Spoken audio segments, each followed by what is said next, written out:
Tommy, did you know that Steven Spielberg actually claims that on the spaceship they were listening to a podcast, the one that ET arrives on?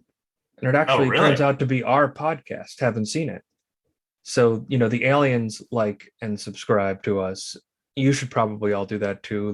Maybe leave a 5-star review. Follow us on Twitter and Instagram at Seen It Pod.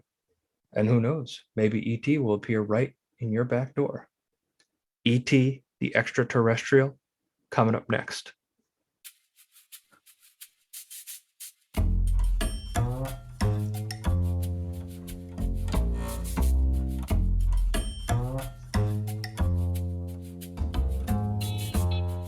Haven't Seen It with Tim Sestito and Tommy Tevenet.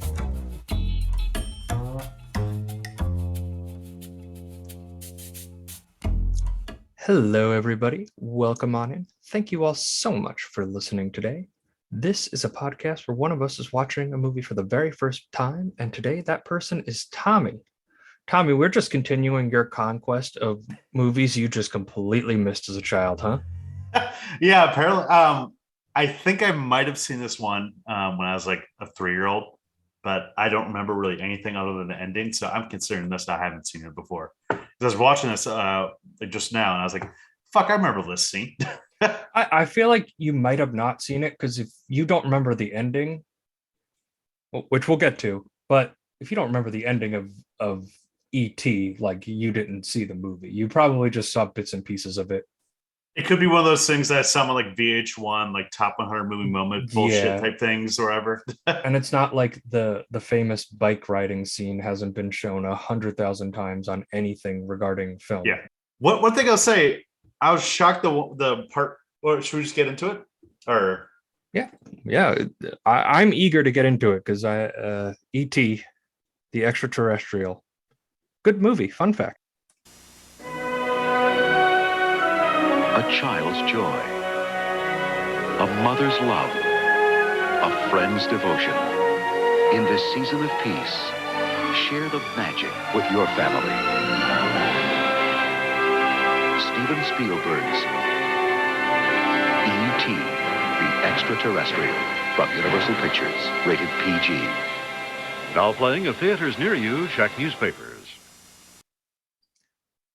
I just want to say off the top, this feels like it, not that it's an unforgotten gem, because if you say ET to anybody, they're not thinking about Entertainment Tonight, they're thinking about ET the Extraterrestrial. But I do want to say, when you can compared to other Spielberg movies, it feels like it's like lost this luster that like Jurassic Park, Jaws, like some of it, Saving Private Ryan, some of these other big boys that he has, any of the Indiana Jones, that those still have, that this one kind of seems to have like fallen to the back burner. And I would even say same with John Williams. When you think famous John Williams themes, you think Star Wars, you think Jaws, you think Harry Potter, you think Superman. E.T. doesn't come up, and this very well never. might be his best one too. It is up there. This movie is chef's kiss. Like you were saying, like the John Williams score just gives you goosebumps. But I think part of the problem is those other movies that you listed right there, minus Saving Private Ryan, all have sequels and all are very big franchises at this point. So it's not just the one movie. I would argue Jaws is not a big movie franchise. I'd argue there's Jaws, and then they tried to make some really bad movies. Well, yeah, Jaws 3 was at least Jaws 2 and 3 were at least like fucking like big movies. I feel like they made like decent money at the time. Pretty much just one of those things that, like, I feel like when you think of ET now, like pop culture wise, it's almost exclusively brought up with like other 80s characters where, like, remember that Radio Shack commercial from the Super Bowl where it was like Hulk Hogan and other 80s guys like went into the store? Yeah, I feel yeah, like you would yeah, have seen ET in there or something like that. And yeah. that's kind of like where he's just kind of left in the 80s for a little bit, which sucks. Do you want to know what ruined E.T., in my opinion? What? There's obviously the very famous Halloween scene where they're walking and you're seeing the view from ET's perspective with the ghost costume on, and you see the Yoda walk by, and it's great. John Williams puts a little hint of Yoda's theme into that little riff because him and Spielberg and Lucas are best friends. Yeah. And Lucas said, one day I'm going to put ET into a Star Wars movie. And do you want to know the Star Wars movie that E.T. was put into? Just fan mass. The Phantom Menace, there's just a tribe of them in the Senate. There's just a tribe of ET aliens. So technically, ET and Star Wars share the same canon. But I think it just ruined it for people because it's like, oh, that movie's so terrible. Oh, come on. And then you I just feel see like E.T. locked on in the corner, obviously, right in the tiny little corner that E.T. gets there. okay. Very noticeable on your very first watch. That just ruined E.T. for people, Hey. Tommy. Hey, I thought that you were being serious for a second because I was about to be like, I don't even fucking until the internet pointed that out, I would have never have noticed that ET was in fucking Phantom Menace. Yeah, I definitely didn't notice it as a kid in the Phantom Menace. It was definitely one of those like Twitter things, and now you see pop up all the time where it's like, did you know this?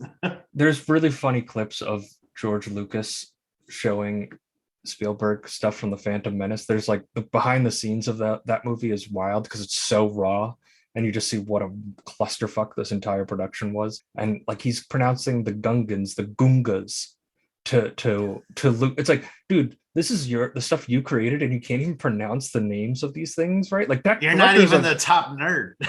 No, but it's like if directors are very technical, precise people to be successful. Like you have to know all of this stuff, all this lingo. Okay, ET time. Tommy, are you happy that you saw this as an adult, or do you think if you had seen this as a kid, you would have really been caught up in the magic of it? I think it's a combination that this is the type of movie I feel like definitely hits you differently at different ages. Like if you saw it as a kid, it would have been like, oh my God, like E.T. is awesome. Or it could have had the effect on me that some of our friends have said, and even other fellow podcasters have told us that E.T. scared the fuck out of them when they were a kid. Oh yeah. So I don't know where I would have fallen on that line. I mean, I used to be scared of fucking like Mars attacks when I was a little kid. So E.T. probably could have terrified me. That's kind of surprising considering you are just a horror movie buff. You've seen practically every single one. Any horror suggestion on this show is coming directly from Tommy. It is not coming from me because we're gonna get to October and it's just gonna be classic horror movie that I just have not seen before. And on that, like my cousin Allison, when she was 3, my cousins had the VHS tape of E.T. that a couple years older than her and would just put it on and torment her. She'll never watch E.T. ever again.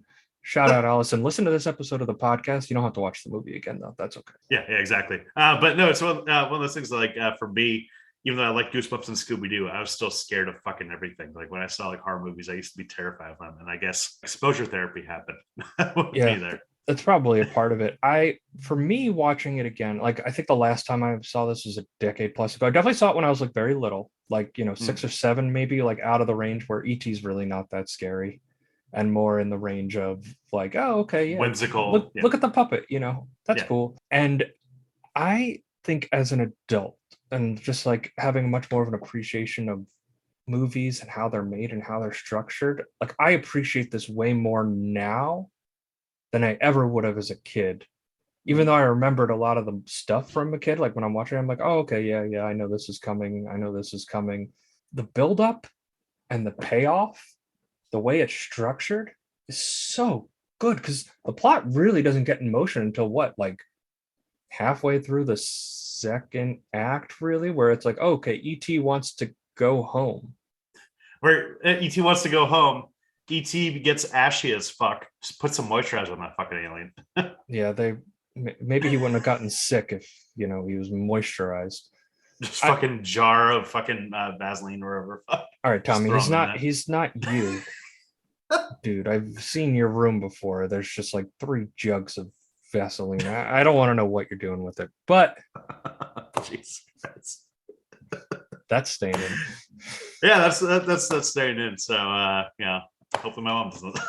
All right. Anyways, all right. It's I feel like as an adult watching this really for the first time, or at least the first time since I was like 2 years old, where I barely even remember the movie. It still hits. I mean, like, there's so many iconic scenes in this movie. Obviously, the 2 bike riding scenes. First of all, I was shocked that the first bike scene was like in the middle of the movie, like the iconic, like with the moon thing. Yeah, I thought that was the one in the climax of the movie.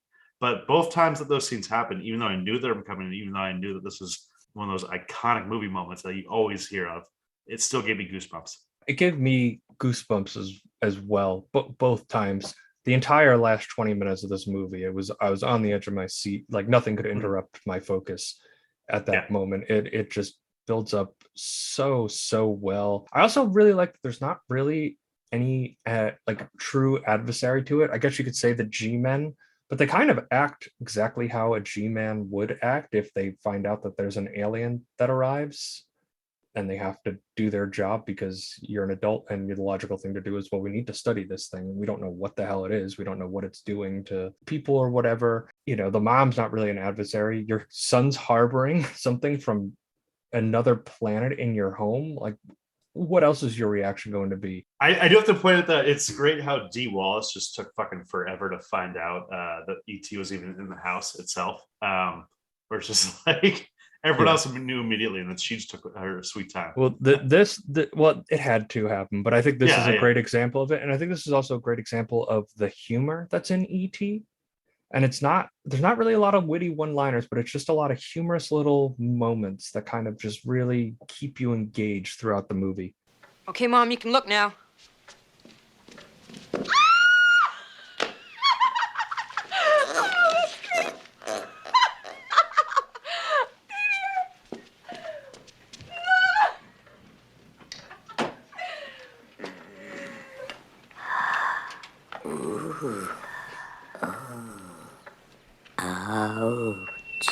Stop that. Ouch. No, don't. Ouch. Ouch. It's a fake knife. Ouch. It's fake. Ouch. Okay.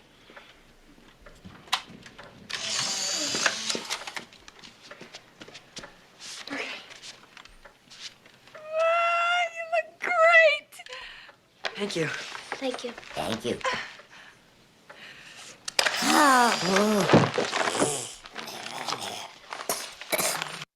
I love that's when the mom's taking the pictures of the kids for Halloween and they hide Drew Barrymore. They hide E.T. as Gertie in a ghost costume. They just put her shoes on his feet and just him being like, thank you. And I'm like touching the fake knife in the brother's head. Yeah. I just think that is the kind of humor that really kind of separates this from other Spielbergs and other kind of kids comedy where they need to be intentional, but it feels very pure. There's not a lot of double entendres that are like, I feel like a lot of times with kids movies, they put really baseline like fart jokes for kids, and then they'll put some like graphic image for the adult where you're just like, that's an innuendo. This movie doesn't like cheap out on its audience. It respects its audience as a whole, where it's just pretty much all the jokes are very natural. I mean, really the first or I guess the middle portion of this movie is just really just a hangout where they're just getting to know E.T. and like who he is. This is like I know this might be Spielberg's most personal movie that he's ever made, because he claims that when his parents got divorced, that he had an imaginary alien companion, and he was the friend, or that could be the brother that he never had, and the father he didn't feel like he had anymore. So bringing that to life for him felt very personal. And when he was filming Raiders of the Lost Ark in the desert, he felt very isolated from his friends and family, and he started like conjuring up the image of his friend, of his imaginary alien friend again, and that's how the script for E.T. was born. They actually had Melissa Matheson write the script. That was Harrison Ford's wife at the time.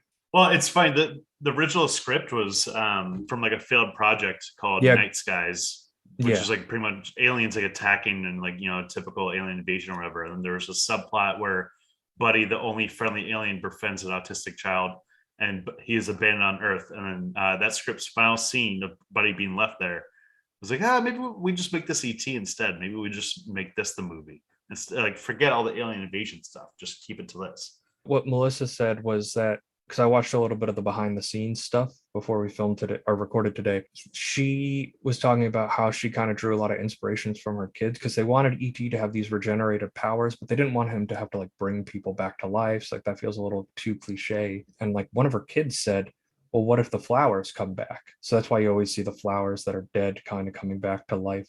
It's like, it's a really powerful image too. And, you know, at the end when he's walking on the ship, he's carrying the plant with him. And it's a very nice symbolic measure. When she handed in the first draft, Spielberg said that he could shoot this today. He said that's how good he felt the first draft of this movie was. And you feel the power of the screenplay in this. Everything about this production is really tight. And I think it blends genres really, really well.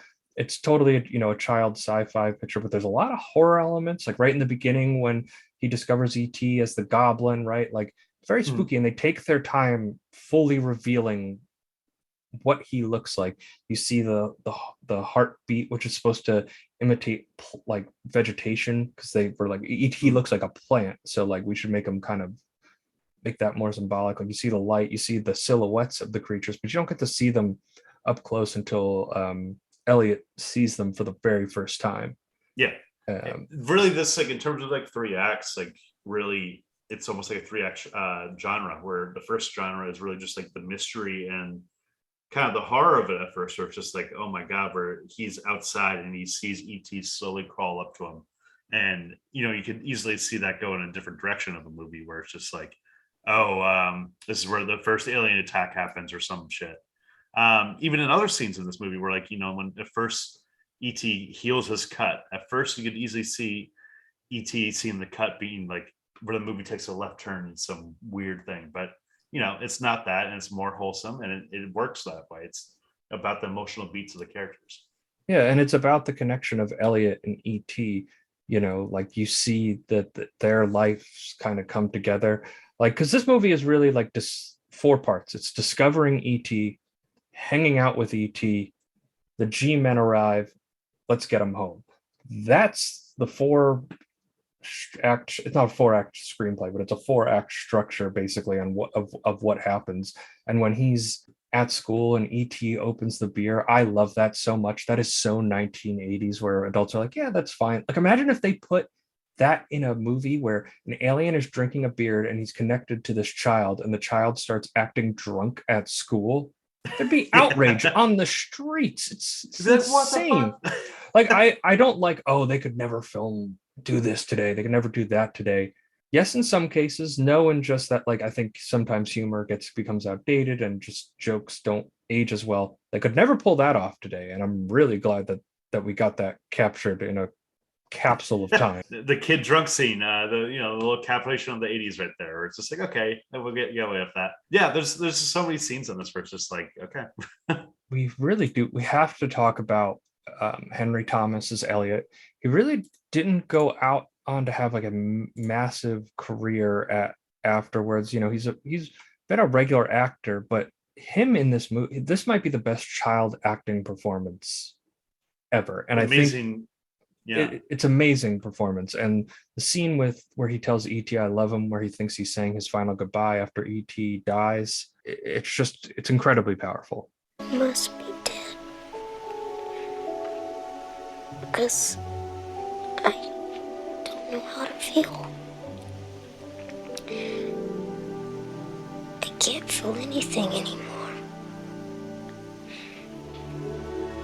You've gone someplace else now.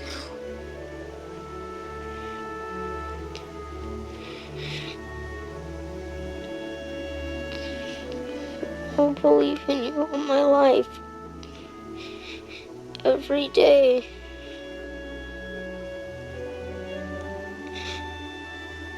E.T. I love you.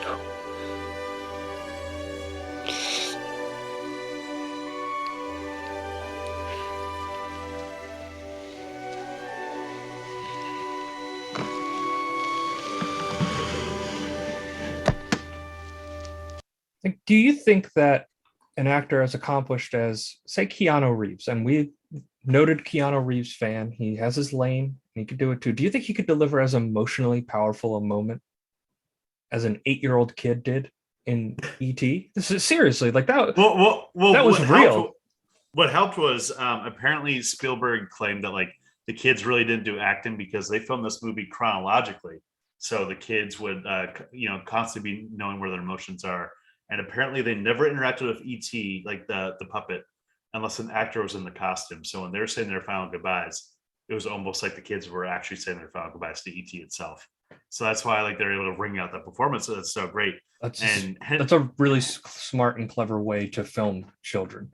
Yeah, because children can get so unfocused. But Henry Thomas, was amazing in this movie, and it's great that he's been popping up in the last like 5 or 6 years, a lot in Netflix shows and movies, especially Mike Flanagan's horror stuff, where you see him and it's like, oh my god, That's Henry Thomas right there. He's like 40 years old right now, and you can kind of see the pipeline a little bit of like how he looks as an older person. And he still looks good. Yeah, compare that to Drew Barrymore. And this is not a comment on Drew Barrymore's appearance. She's always has and always been a beautiful woman. But when she was like a toddler, she looks nothing as to what she ended up growing up to. Even when you compare her to like where she is in Scream, where it's like, oh, I see the growth channel here.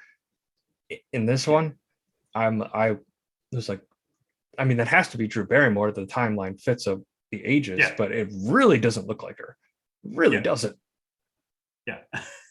She definitely looks a lot different as a little kid. I'll say that much.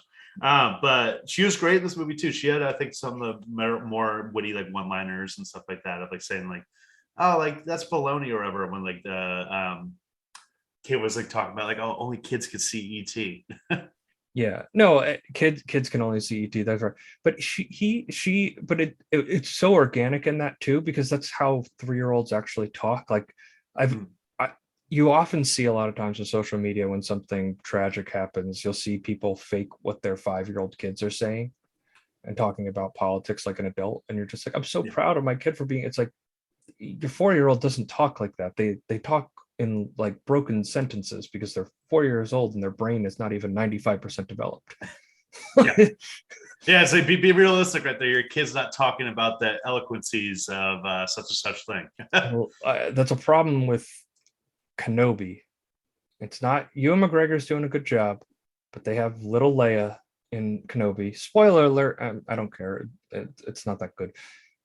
But it'd be like, if you care about spoilers, then fuck. I don't care. I don't care if you do. I'm not going to spoil anything. But she talks like she's an adult, and it's like, oh well, she's Leia. Of course she has to talk that crazy and wit. It's like, oh, stop. She's 10. Oh my god, you're just forcing her into this to sell action figures. Please, for the love of God, just stop. It could have been anybody. It could have been anybody's kid that was kidnapped.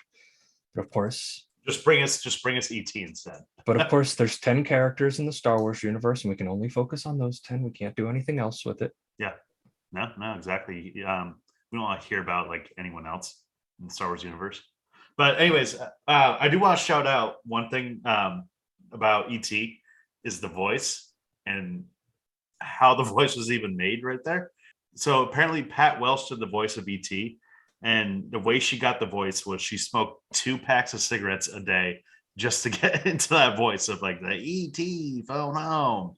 ET has smoker's voice for sure. Yeah. The raspy ass like little smoker thing. And for her efforts of smoking 2 packs of cigarettes a day, she was only paid $380 for the whole role. That is not worth the lung cancer acceleration that she got by smoking 2 packs a day, and probably had to continue smoking 2 packs a day for many years after. I mean, let's be real. She probably was smoking 2 packs a day before too. It was just like, oh, this is a thing that you can do. You can make a voice this raspy.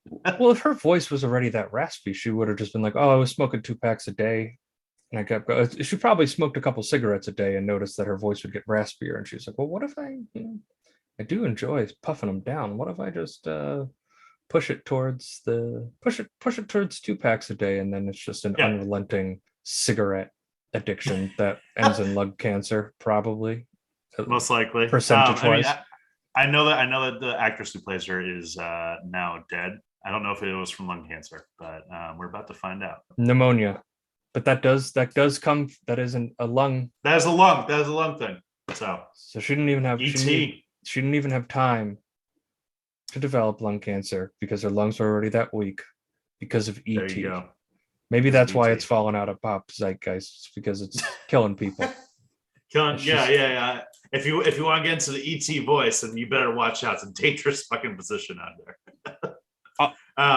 Also, I'm looking at the box office figure right now, and this is not adjusted for inflation. This is in 1982, 1983 dollars.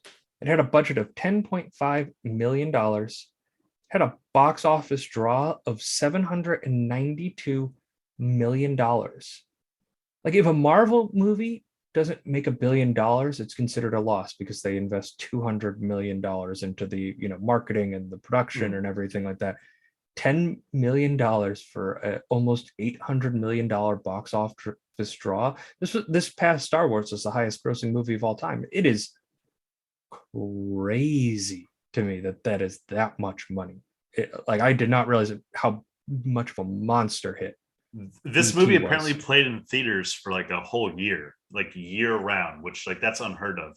And apparently, Spielberg for a while, according to IMDb trivia, did not want this movie to be on home video for a while because he wanted to be like Wizard of Oz or whatever, where it was just like a family adventure that you could only see in the big screen. And it didn't get on home video until like about like 88, I believe. And Yeah. this was what, like 83? This is 82. I mean, it released 82?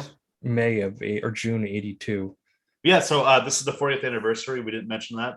Movie came out literally 40 years ago. If you're listening to this when it comes out, June 11th is when the 40th anniversary is. So we're right there.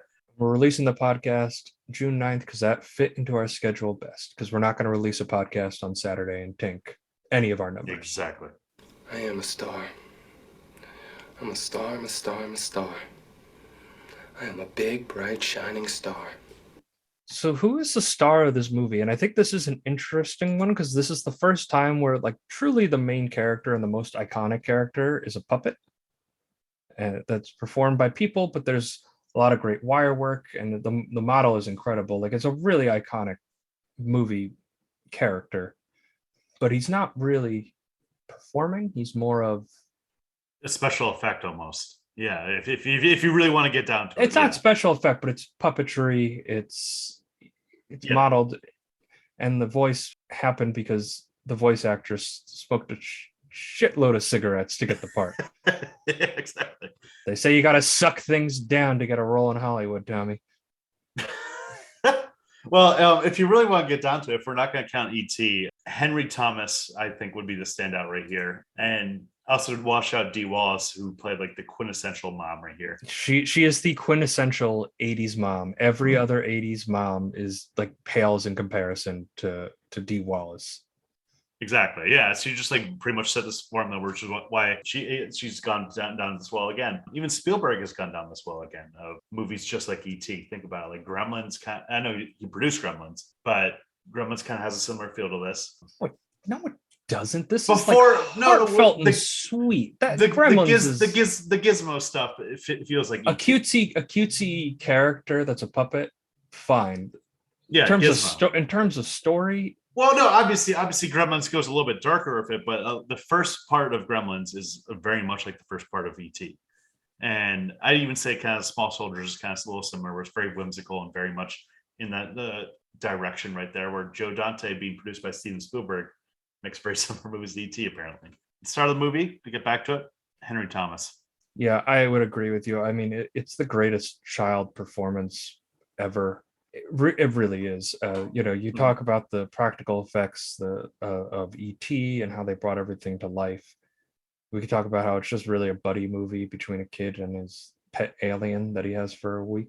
But really, he carries this movie because he is who you are primarily focused on the entire movie. Also, so Stranger Things 4 just came out. I enjoyed the fourth season. It's definitely better than 2 and 3, but I think I do this every time I watch Stranger Things, where I watch season 4, I watch the current season, and then season 1, episode 1 pops up, and I'm like, okay, I'll do it. And now I'm rewatching season 1 of Stranger Things. The G-Men in that, and like there's so many ET parallels in that.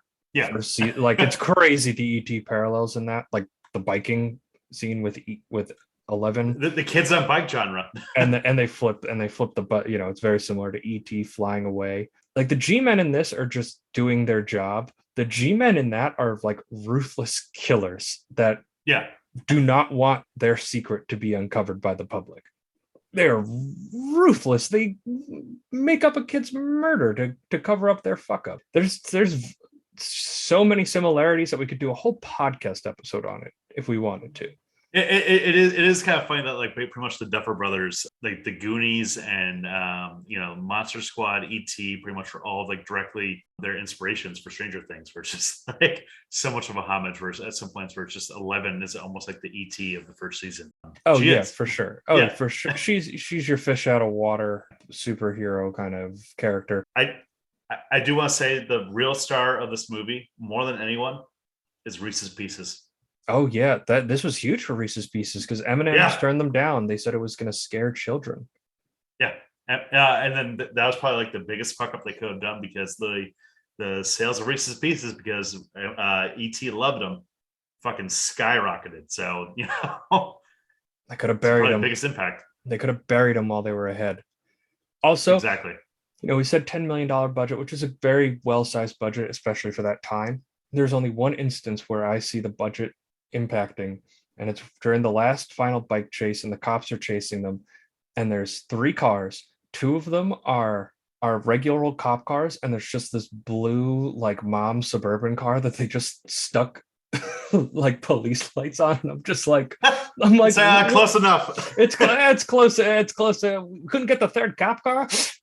Hey, Pat, I know you're voicing AD. You mind if we borrow your car too? We'll throw an extra $20 on your salary. We'll throw an extra $20 on your salary.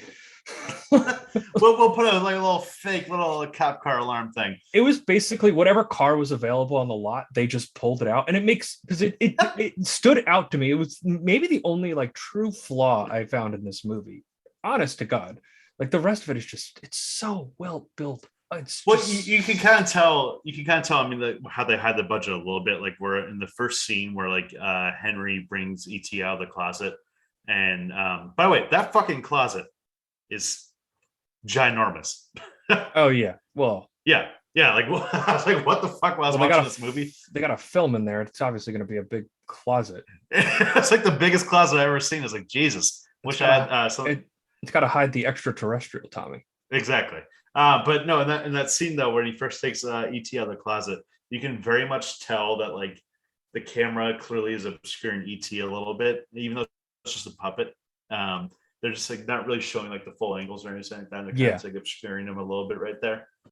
Well, I'm sure as the production went along, they made modifications to the puppet, and like when it's very early on and you're still learning to it, and I'm sure Steven Spielberg had learned his lesson from a puppet on a very famous movie called Jaws, where the thing didn't work whatsoever, to continually make modifications. And he had enough clout at this point with Indiana Jones and Jaws under his belt to be able to put a little more money. We need to put a little more money into this. Where when he was filming Jaws, it was like, you're on your own. You want to film this on the ocean? Are you out of your mind? Go for it. Fuck it. Essentially, ET in many ways was kind of almost like a blank check for him because of how successful Raiders was. And that blank check was only $10 million. This gave him the power. Making $792 million off a $10 million budget gave him the power to do whatever the fuck he wanted after that. Exactly. He did before going to the next section. He did apparently put in some CGI and stuff like that into the 20th anniversary edition, which I want to shout out for the fact that at first Spielberg decided to take out all the guns that the government agents had and replace them with walkie-talkies. He really got influenced by George Lucas. No, it's great. You get to modify your movies. You get to realize your perfect vision. You don't get to mess with your ex-wife's edit of a movie. Spielberg realized this fuck up. I mean, like honestly, right now, the 20th anniversary edition, you can't find it. And apparently, Spielberg said in an interview like 10 years ago, he said, there's in the future, there's going to be no more digital enhancements or no digital additions to anything based on any film I direct. When people ask me which ET they should look at, I always tell them, look at the original. He just says, like, I always tell people, go back to the E2 version. So he realized I fucked this up. I shouldn't have touched my movie. George Lucas was stupid for telling me to do this probably. Yeah, he didn't shout out George Lucas, but we know where he got inspired from. I actually have a copy of the 2002 E.T. And probably the most valuable DVD I own, because the rest of them are worth nothing. How much clout do you get from that? None. Did you bring that up at the bars? No, I bring it up on a podcast. A movie podcast where people will actually appreciate that. Yeah, exactly. Are you ready, comedy partner? Waka waka. Okay. So Tommy, would this work as a Muppet adaptation? It's a weird question because it's kind of a Muppet movie to begin with. Well, first of all, this is actually technically, I think, our first movie to have Muppets in it. Sesame Street's in the movie. They are Muppets. And a Yoda costume walks by, which is obviously an homage to a Muppet build. I'm going to say yes. Pretty much this movie will work as a Muppet adaptation, but I don't know if you would like flip it around to like where E.T. is Grover, if you just keep E.T. or not Grover, Gonzo. No, you keep E.T. and you keep, because E.T.'s already a Muppet, so it doesn't matter. You keep Henry, Elliot, and then everybody else is just a Muppet. Also, I want to shout out in the last scene, like when they do the bike ride, Elliot's boys that are just there down for the bike ride. Like you see them like one other time early in the movie. And then when the G-men are there and they're taking ET away and they start with the car chase, like they're looking at them in the car and he's just like, meet us at the playground. And like they take off. And I'm just like, these boys are fucking game for anything. They have their back no matter what. You have all these law enforcement officials around the house. You're like, yeah, we're rescuing an alien. That's goddamn right. They pretty much like found out the alien part like almost like immediately after they took off on their bikes. They're just like, yeah, there's an alien, come help us. They're like, cool, we got it, we good. And the government, I got like they can't catch what 5 kids on bikes. How much do they suck the police in this movie? Yeah, it's crazy, but I mean, you need that kind of goofiness in this movie, right? Like, do you really want the cops to capture the kids and get ET'd? It's just there No. to build tension, and like that's fine because this movie is a slow build up. It's really just a hangout movie about Henry and ET's relationship, like Henry trying to understand what or Elliot, I'm getting the actor's name confused, what Elliot, what ET is, where he's from, what ET likes doing, what he doesn't like doing. It doesn't bother me because at that point you're just so entranced in the movie. You're just like, yes, get away. Yes, yes. You're like pumping your fist back and forth. Yeah.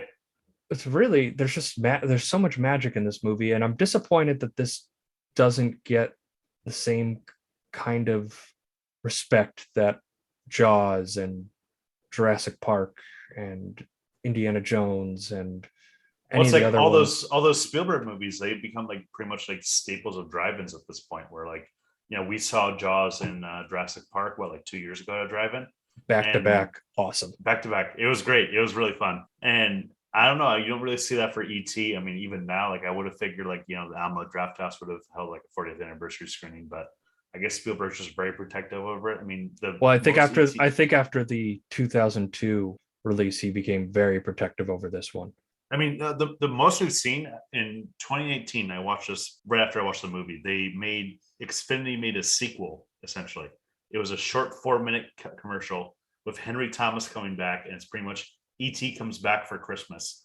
And Henry Thomas Elliot shows him, these are my kids, E.T., and everything like that. And it was just very bizarre that like now it's where instead of like them doing like almost a requel, which I feel like they could have easily do and print money, they just decided to do this little commercial. That's cute and charming, but yeah, for sure. And I really respect that there's just no sequel because it would have been so easy, man. ET2, ET he wanted to.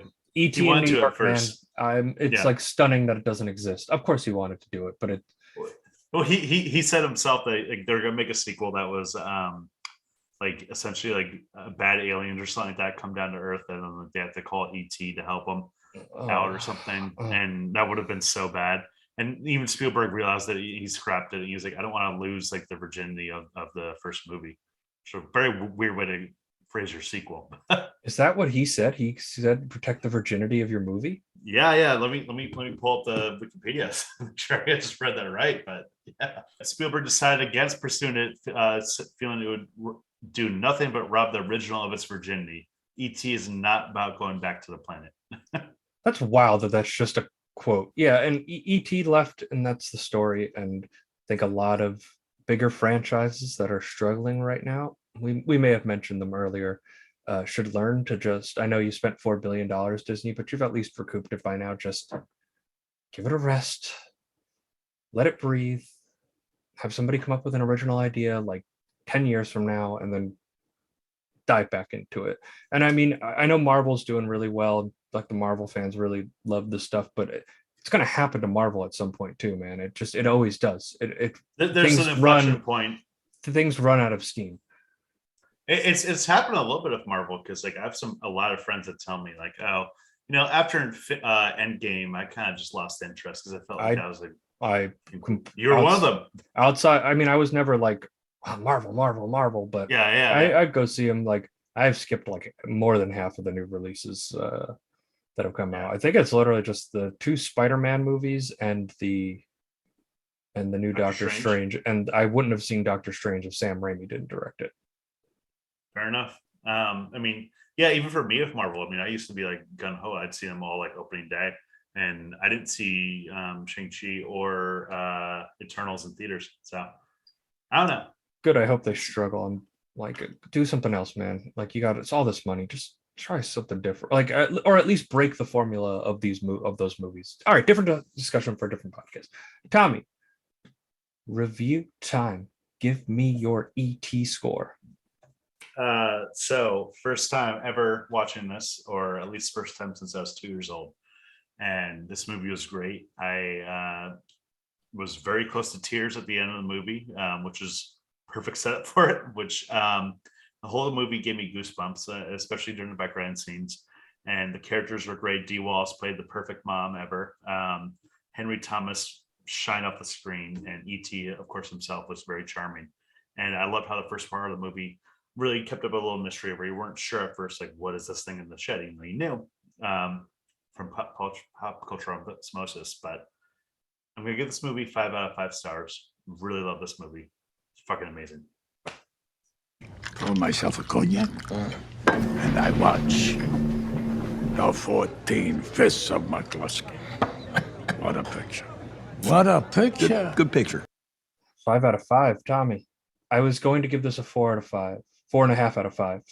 But your speech just inspired me to give this a 5 out of 5 because I really don't have any flaws with this. It's literally a perfect family movie. It's a perfect kids movie. It's really sweet, and it's paced so well. It's so much more charming than it has any right to be when you think about how ugly E.T. really is.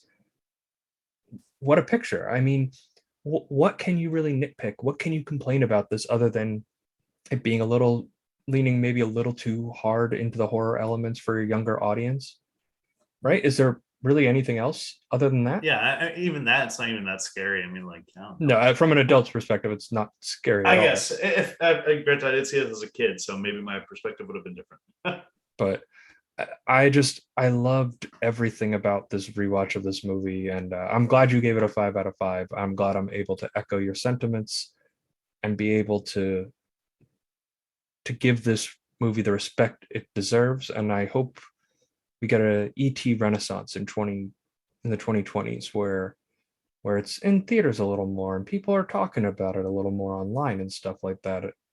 It really is a powerful movie, and it's one of Spielberg's best. I think it's on his Mount Rushmore for me. Tommy, what's your Spielberg Mount Rushmore? Top of your head. All right, top of my head. So Mount Rushmore is what, 4, 5? 4. 4. Way to know your landmarks, Tommy. Oh, fuck. All right, Jaws, obviously, Jurassic Park. I guess I'm gonna go with this right now, and then number 4. Fuck, I'm like struggling to think off the top of my head what would be my number 4 right now. Indiana Jones. Raiders, right there. Yeah. Yeah. So for me, I have to go. I think I'm gonna match 3 of yours, and I'm gonna put Schindler's List 4 because I haven't seen that, so it's obviously a tough watch, but Spielberg brings, and he doesn't try to do his schmaltzy, like, heartwarming thing, because that is such a serious subject matter. And I just think it's so important to tell that story and make it consumable for like a wide audience to see is really powerful. I would have either Raiders or Last Crusade as one I would watch way more than Schindler's List. It's not something I'm throwing on every day of the week, but it's a really powerful film, and I think it's important to watch it. So I want to recognize it up there. So Jaws, E.T., Jurassic Park, and Schindler's List for me. Actually, I'm gonna do a last minute change. I'm gonna change Raiders from Saving Private Ryan. Really? Yeah, that movie is amazing. That movie rocks. I mean, both of them are, but obviously, yeah, Saving I mean, Ryan. you could pull a list of 10 Spielberg movies, which is just bonkers, and make a Mount Rushmore out of them, and everybody go, okay, yeah, that's totally fair. That's totally fair, man. So, Tommy, any final words? So any final words? Honestly, E.T. video game, worst video game of all time, almost caused a complete collapse of the video game industry. 100%. So fuck that game. But follow us on social media, anyways. Seen It Pod, Twitter and Instagram. and give us 5-star reviews. Spotify, Apple, wherever you're listening, really helps out the pod. Thanks, guys. And next week we're covering Dr. Strangelove. How I stopped worrying about the bomb. I'm excited. Our first Kubrick. Our first, this is the first Kubrick you haven't seen. I'm shocked. No, I've seen. I saw this like in college, but I like didn't pay attention to it. Yeah. So next week, Dr. Strangelove. Thank you all so much for listening. We'll see you next time.